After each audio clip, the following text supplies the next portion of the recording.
اور پھر جس انداز سے آج یہ واقعہ بیان کیا جاتا ہے، اس وقت کون دیکھ رہا تھا؟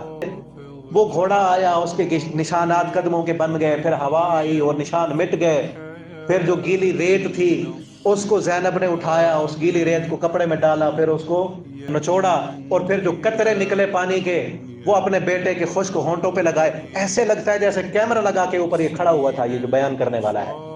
اور کس قدر وہ ظالم ہے جو اوپر کھڑے ہو کر دیکھتا رہا، مظلومیت کی داستانیں اس نے لکھ دیں، آگے منتقل کر دیں، کتابوں میں لکھ دیں۔ اس وقت وہ آنکھوں سے دیکھتا رہا اور نواسہ رسول کو بچانے کے لیے اس نے جان نہیں دی۔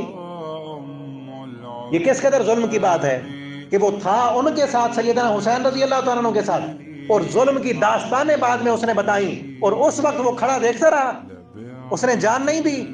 تو جتنے بھی ایمان والے تھے اس وقت، جتنے بھی سیدنا حسین رضی اللہ تعالیٰ عنہ کے ساتھی تھے، ان سب نے پہلے جانے دی ہیں۔